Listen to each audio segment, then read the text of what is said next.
അസ്സലാമു അലൈക്കും വറഹ്മത്തുള്ളാഹി ബിസ്മില്ലാഹി അൽഹംദുലില്ലാഹി വസ്സലാത്തു വസ്സലാമു അലാ റസൂലില്ലാഹ്. മഹാനായ ഇബ്നു അബ്ബാസ് റളിയല്ലാഹു അൻഹുവിലേക്കും ആയിഷ റളിയല്ലാഹു അൻഹയിലേക്കും ഒക്കെ ചേർത്ത് പറയാറുള്ള ഒരു അസറുണ്ട്. എന്താണത്?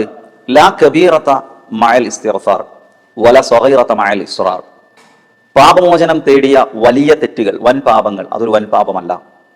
തുടർന്നുകൊണ്ടിരിക്കുന്ന പശ്ചാത്തപിച്ചു മടങ്ങാത്ത ചെറുപാപം, അത് ചെറിയ പാപമല്ല. എന്ന് പറഞ്ഞാൽ വലിയ പശ്ചാത്തപിച്ചു മടങ്ങുന്ന വലിയ തെറ്റുകളേക്കാൾ അപകടകരമാണ് നമ്മൾ തുടർന്നുകൊണ്ടേയിരിക്കുന്ന ചെറിയ തിന്മകൾ എന്ന് പറയുന്നത്. നബ്ബി ഇബാദി അന്നി അനൽ ഗഫൂർ റഹീം എന്ന ആയത്തിന്റെ കൂടെ മഹാനായ ഇബ്നു അബ്ബാസ് റളിയല്ലാഹു അൻഹു പറഞ്ഞു, ലിമൻ താബ, എന്റെ അടിമകൾ അറിയിക്കുക, ഞാൻ പാപങ്ങൾ പൊറുക്കുന്നവനും കാരുണ്യവാനുമാണ്. ആർക്ക്? ലിമൻ താബ, പശ്ചാത്തപിച്ചു മടങ്ങുന്നവൻക്ക്. എന്നാൽ അദാബി ഹുവൽ അദാബുൽ അലീം ലിമൻ അസ്വറ, എന്റെ ശിക്ഷയെ കുറിച്ച് പറയുകയാണെങ്കിൽ അത് ഏറ്റവും വേദനാജനകമായ ശിക്ഷയാണ്. ആർക്ക്? തെറ്റിൽ തുടർന്നു കൊണ്ടിരിക്കുന്ന ആളുകൾക്ക്. പാപങ്ങളിൽ തുടരാതിരിക്കുക, എത്ര ചെറുതാണെങ്കിലും പശ്ചാത്തപിച്ചു മടങ്ങുക. അല്ലാഹു അനുഗ്രഹിക്കട്ടെ.